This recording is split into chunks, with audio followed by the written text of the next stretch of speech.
Alhamdulillahi wassalatu wassalamu ala asyrafi anbiya'i wal mursalin ala nabina Muhammadin sallallahu alaihi wa ala alihi wa sahbihi wasallam. Ashhadu an la ilaha illallah wahdahu la syarikalah wa ashhadu anna Muhammad abduhu wa rasuluhu la nabiyya ba'd. Alhamdulillah, segala puja dan puji syukur kita panjatkan hanya kepada Allah Subhanahu wa taala Rabbul alamin, serta salawat dan salam kepada baginda Nabi kita Muhammadin sallallahu alaihi wa ala alihi wa sahbihi wasallam, kepada keluarganya, kepada para sahabatnya, juga orang-orang yang mengikuti dan mencintainya ila yaumil qiyamah. Alhamdulillah, sahabatku yang dimuliakan dan dirahmati oleh Allah Subhanahu wa taala, di hari ini kita bertemu kembali dalam channel Sahabat Muslim. Alhamdulillah, Allah mudahkan kita untuk tetap mengkaji tentang materi-materi Islam, menambah ilmu kita dengan mendekatkan diri kepada Allah Subhanahu wa taala, mempelajari Al-Qur'an dan hadis Rasulullah sallallahu alaihi wa ala alihi wa sahbihi wasallam. Sahabatku yang dimuliakan dan dirahmati oleh Allah Subhanahu wa taala, kesedihan itu sesuatu yang mungkin ada pada seorang muslim ketika tertimpa musibah. Bahkan kesedihan itu sesuatu yang manusiawi jika tidak berbenturan dan melampaui batas syariat. Rasulullah SAW pernah bersedih, bahkan ketika meninggalnya Khadijah dan meninggalnya paman Rasulullah SAW, para ahlu sejarah menamakan itu adalah tahun kesedihan, yaitu kesedihan Rasulullah SAW dengan ditinggalkan istrinya dan ditinggalkan oleh pamannya Abu Talib. Sahabatku yang dimuliakan dan dirahmati Allah Subhanahu wa taala, setiap musibah yang menimpa kita tentu itu akan membuat kita sedih. Selama kesedihan itu tidak keluar dari syariat, itu masih diperbolehkan. Tetapi ketika kesedihan itu sudah terlalu keluar dari syariat, bahkan menolak kepada takdir Allah Subhanahu wa taala, atau mereka mengatakan dan menuduh dengan tuduhan-tuduhan yang jelek dengan takdir Allah Subhanahu wa taala, maka ini tidak diperbolehkan. Bahkan ini termasuk sesuatu yang diharamkan, termasuk suudzon kepada Allah, buruk sangka kepada Allah Subhanahu wa taala. Insyaallah hari ini kita akan berbicara tentang janganlah bersedih. Arahnya kemana? Apa yang akan kita bicarakan? Yang akan kita bicarakan adalah hari-hari ini negeri kita, Indonesia umumnya, ditimpa beberapa musibah. Ini secara umum. Walaupun pembahasan kita janganlah bersedih dengan apapun yang menimpa kita, baik itu sesuatu yang merugikan diri kita, harta kita, keluarga kita, jangan kita berlarut dalam kesedihan. Tetapi haruslah seorang muslim, mereka memiliki pandangan-pandangan yang benar tentang musibah, sikap-sikap yang jelas tentang musibah, sehingga perbuatannya, perkataannya, apapun yang dia lakukan ketika menghadapi musibah bukan menjadi dosa, tapi bahkan menjadi sesuatu yang mendekatkan diri kepada Allah Subhanahu wa taala.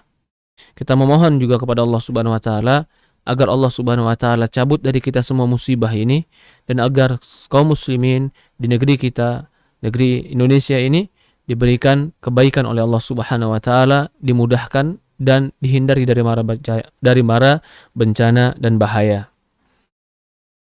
Sebelumnya, ketahuilah saudaraku yang dimuliakan dan dirahmati Allah Subhanahu wa taala, musibah yang menimpa kita ataupun masalah ataupun azab ataupun perkara-perkara yang merugikan kita, itu jatuhnya kepada kita karena ada sebabnya. Tidak mungkin sesuatu itu terjadi tanpa ada sebab. Tidak juga mungkin Allah Subhanahu wa taala memberikan sesuatu tanpa ada sebab. Maka pada hakikatnya semua musibah yang menimpa diri kita, baik itu berupa bencana ataupun musibah secara pribadi, itu dikarenakan beberapa faktor. Yang pertama, mungkin juga Allah Subhanahu wa taala ingin, kalau ini kepada orang-orang kafir, maka Allah ingin menghancurkan mereka. Jika musibah itu turun kepada orang-orang kafir yang mereka ingkar kepada Allah, Allah Subhanahu wa taala ingin menghancurkan mereka dan Allah Subhanahu wa taala ingin menghukum mereka. Di dalam surat Muhammad ayat 10 Allah berfirman, Afalam yasiru fil ardi fayanzuru kaifa kana aqibatul ladzina min qablihim dammarallahu alaihim walil kafirina amsaluha. Apakah kalian afalam yasiru fil ard? Apakah kalian tidak berjalan di muka bumi ini? Fayanzuru kaifa kana aqibatul mukadzibin. Fayanzuru kana aqibatul ladzina min qablihim. Kalian berjalan di muka bumi ini, lalu perhatikan, lihat. Apa yang dilihat? Akibatul ladzina kana min qablihim. Akibat orang-orang yang sebelum mereka. Dammarallah, Allah hancurkan mereka. Walil kafirina amsaluha. Dan orang-orang kafir pun akan mendapatkan semisal dengan itu. Di dalam ayat ini, Allah Subhanahu wa taala memerintahkan kita untuk berjalan di muka bumi sambil memperhatikan bagaimana akibat orang-orang yang kafir kepada Allah. Allah hancurkan mereka. Perhatikan bagaimana Allah Subhanahu wa taala hancurkan kaum Lut. Perhatikan bagaimana Allah Subhanahu wa taala hancurkan kaum Ad. Perhatikan bagaimana Allah hancurkan juga kaumnya Nabi Musa alaihissalam bersama Fir'aun ditenggelamkan di laut. Ada yang dihancurkan dengan dihujani batu, ada yang dihancurkan dengan dikirimkannya sara-sara, rihan sara-sara, angin yang bertiup dengan keras. Ada juga yang dihancurkan dengan angin yang panas yang menghanguskan semua perkebunan mereka. Ada juga yang Allah Subhanahu wa taala kirim bagi mereka bala, ujian, bahkan Allah Subhanahu wa taala kirim bagi mereka wabah. Ini semua adalah ujian dari Allah Subhanahu wa taala. Begitupun kita sekarang ini. Kita mendapatkan wabah, bahkan seluruh dunia dihantui dan ditakuti dengan wabah. Hampir bahkan dikatakan 1 tahun ini dunia sedang dihampiri dengan wabah yang menakutkan. Semua orang takut dengan wabah ini, sehingga perekonomian terpaksa dibatasi. Bahkan segala sesuatu kegiatan harus dibatasi karena mencegah tersebarnya penyakit ini. Ini termasuk bala dari Allah Subhanahu wa taala.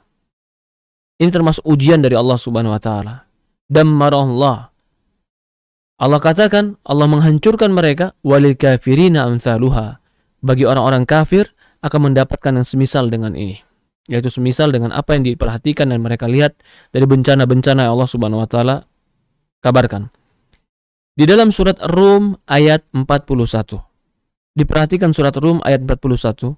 Allah Subhanahu wa taala berfirman, "Dhaharu fasadu fil barri wal bahri bima kasabat aydin nas liyudhiqahum ba'dalladzi 'amilu la'allahum yarji'un." Perhatikan di surat Rum ayat 41 Allah mengatakan, "Dhaharul fasadu fil barri wal bahr." Telah nampak jelaslah kerusakan di lautan dan juga di daratan. Dhaharul fasad berarti kerusakan itu sudah tidak lagi tersembunyi. Kerusakan apa? Kerusakan akhlak, kerusakan mental, kerusakan pergaulan, bahkan juga termasuk salah satu kerusakan alam. Ini pun salah satu sebab datangnya musibah dari Allah Subhanahu wa taala.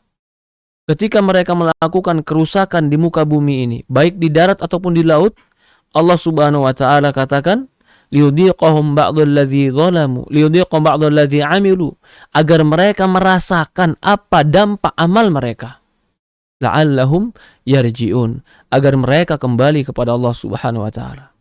Jelas sekali dalam ayat ini salah satu sebab Allah berikan musibah dikarenakan terjadinya fasad, kerusakan, dikarenakan dosa.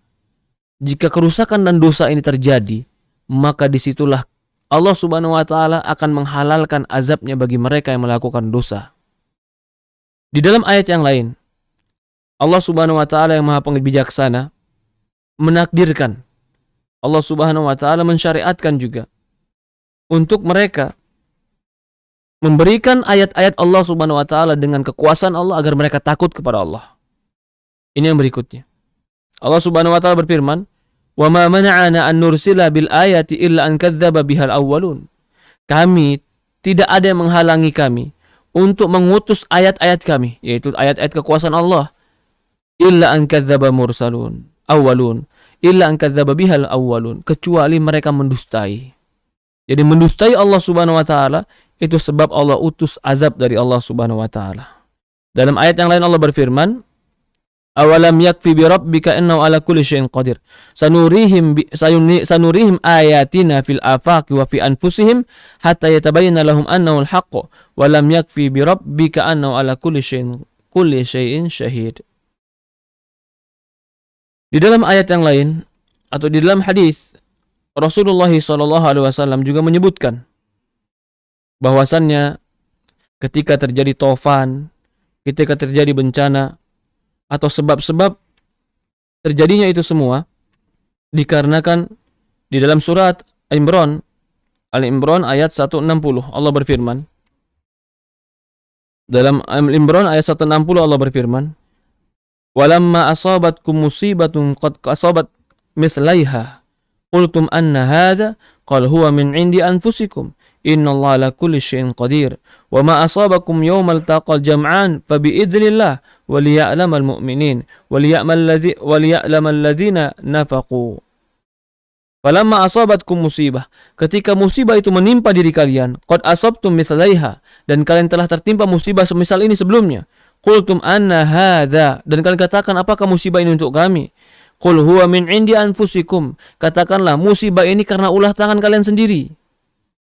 Innallaha ala kulli syai'in qadir, sesungguhnya Allah Maha mampu terhadap segala sesuatunya. Al-Quran dan hadis menunjukkan bahwasannya bencana-bencana dan selain daripada itu terjadi disebabkan dzunubihim, dosa-dosa manusia. Dan tidak akan mungkin ya mereka wa kaunu taqali asbabi ma'rufah la yakhruju an kauni muqaddarah, dan tidak akan mungkin ini keluar tanpa takdir Allah Subhanahu wa taala. Allah berfirman pada surat Isra ayat 16, wa idza aradna an nuhlikal qaryatan amarna mutrafiha fafasaqu fiha wa haqqa 'alaihim alqawlu fadammarnaha tadmira. Kata Allah Subhanahu wa taala, jika kami menginginkan